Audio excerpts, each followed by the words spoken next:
और विभीषण जी जब यहाँ पर पहुंचे थे श्रीरंगम में, कावेरी में स्नान करेंगे और संध्या का समय मंत्र इत्यादि जप करेंगे, इसलिए उन्होंने भगवान को यहीं पर ही पधरा दिया। और उसके बाद से फिर भगवान ने विभीषण जी को कहा कि मैं और आगे जाऊंगा नहीं, यहीं पर ही मेरी रहने की इच्छा है, ये मेरा नित्य स्थान है, ये वैकुंठ लोक है, इसलिए मेरे को यहाँ से और आगे ले जाने की जिद नहीं करना। विभीषण जी ने उनको यहीं पर ही फिर छोड़ दिया था और प्रार्थना की थी कि हे प्रभु, ऐसे तो जितने भी सारे आपके मंदिर होते हैं वो सभी पूर्व दिशा में, भगवान जो हैं पूर्व दिशा में मुख करके बैठते हैं, किंतु यहाँ पर जो श्रीरंगम जी का मंदिर बहुत अधिक प्राचीन होने पर भी और सब प्रकार से वास्तुशास्त्र इत्यादि के द्वारा बना हुआ होने पर भी भगवान जो है वो दक्षिण दिशा में देख रहे हैं, यहाँ पर पूर्व दिशा में नहीं देख रहे। बद्रीनाथ जी का मंदिर भगवान पूर्व दिशा में देखेंगे, जगन्नाथ जी में भगवान पूर्व दिशा में देखेंगे, द्वारिकाधीश द्वारिकानाथ वो भी देखेंगे पूर्व दिशा में, किंतु केवल एक ही मंदिर, बहुत प्राचीन मंदिरों में से यही रंगनाथ जी का पूर्व दिशा, और यहाँ पर जो ठाकुर जी हैं ये दक्षिण दिशा की ओर देख रहे हैं। किस लिए?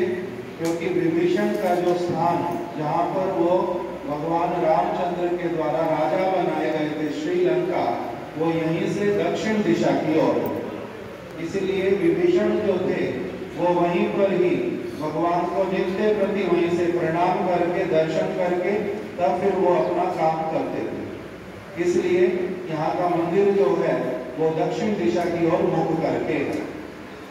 दूसरा बतलाया कि जो भगवान का ये श्री मंदिर वो साक्षात वैकुंठ होने के कारण वहाँ पर 7 प्रकोष्ठ है। इसी प्रकार से जैसे कि वैकुंठ में भक्त लोग प्रवेश करते हैं, उसी तरह से यहाँ पर भी 7 प्रकोष्ठ मंदिर में बनाए गए। फिर मुख्य रूप से महाराज जी ने बतलाना प्रारंभ किया कि प्राचीन काल से 4 संप्रदाय, वैष्णवों के संप्रदाय, 4 वैष्णव संप्रदाय, अर्थात जिसमें भगवान का स्वरूप स्वीकार किया जाता है, भगवान के विग्रह को नित्य माना जाता है, वो कोई केवल पत्थर की मूर्ति नहीं है, बल्कि वो वास्तविक रूप में वहां पर विराजमान होकर के ऐसे वाले भक्त लोग जो प्रेम पूर्वक उनकी सेवा करते हैं, जिनके नेत्रों पर प्रेम का अंजन लगा हुआ है, प्रेमांजन चूरित भक्ति विलोचनेना, जिनके नेत्रों पर भक्ति का, सेवा का अंजन लगा हुआ है, जिनकी नेत्रों में प्रेम है। दूसरा बतलाया जो सेवो उन्मुख है, सेवो उन्मुख ही जिह्वादो, जो सेवो उन्मुख है अर्थात हृदय के साथ में प्रेम से भगवान की सेवा करने के लिए ललायित होते हैं, भगवान उनसे क्या करते हैं, अपनी आप से सेवा मांग करके करवाते हैं, उनसे सेवा लेते हैं, बातचीत करते हैं, उनके साथ में आगे पीछे आते जाते हैं, उनके साथ में बैठते हैं, कभी उनको कोई सेवा देते हैं, ये कार्य कर दो, वो कार्य कर दो। इसलिए वो क्या है, केवल मात्र मूर्ति नहीं है, हम लोगों को नेत्रों से दिखलाई नहीं देते।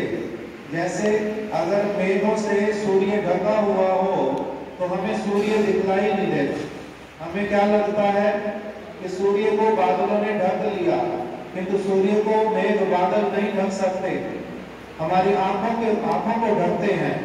इसी प्रकार से भगवान को साक्षात रूप में विराजमान अपने भक्तों के साथ आदान प्रदान भी करते हैं, किंतु बाकी सब लोगों के लिए कहते रहते हैं, वो केवल मूक होकर के उनके दर्शन करते हैं, किस भावना के साथ में मेरे पास में आ रहे हैं, और जिस भावना को लेकर के कोई उनके निकट में जाता है, उनकी उस भावना को सुन करके इच्छा होती है तो रेसिप्रोकेट करते हैं, इच्छा नहीं होती तो रेसिप्रोकेट नहीं करते। देखते सबको हैं, सुनते भी सबके मन की बात को हैं। कोई जोर से बोले, कोई मन के भीतर बोले, किंतु मौन होकर के रहते हैं। इसलिए भगवान का नाम है मूक ईश, मुकेश, मूक बनकर के रहते हैं। और दूसरा उनको कहते हैं विग्रह, अर्थात विशेष रूप से वो सेवा को ग्रहण करते हैं, अर्थात सबके हृदय की भावना को ग्रहण करके उसके अनुसार उसको फल प्रदान करते हैं। तो इसीलिए यहाँ पर जो भगवान बैठे हुए वो पत्थर की मूर्ति नहीं है, साक्षात विग्रह है। उनकी सेवा होती है, उनका प्रेम पूर्वक आनंद से ही सेवा किया जाता है। किंतु जो यहाँ पर सेवा होती है उस सेवा का नाम है ऐश्वर्य प्रधान सेवा। भगवान यहाँ पर प्रभु और जो सेवा करने वाले होते हैं वो सारे लक्ष्मी जी के दास हो। इसीलिए सारे मंदिरों में जो तिलक बना हुआ है वो कौन से वाला तिलक, उस तिलक में जो सफेद रंग का सारा कुछ लगाते हैं, दीवार जैसा बनाते हैं, वो तो भगवान का वैकुंठ लोक, उसमें उसको कहते हैं नारायण स्वरूप। और उसके भीतर में फिर लाल रंग का तिलक लगाते हैं, वो है लक्ष्मी स्वरूपा। इस प्रकार से लक्ष्मी और नारायण को सब समय अपने 12 अंगों में, शरीर के 12 अंगों में उसको धारण करते हैं। इस प्रकार से और नारायण का बड़े प्रेम पूर्वक यहाँ पर सेवा करते हैं, किंतु वो सेवा जो है ऐश्वर्य भाव के द्वारा करते हैं। ऐश्वर्य भाव में क्या होता है, थोड़ा सा दूरी बना करके रखते हैं।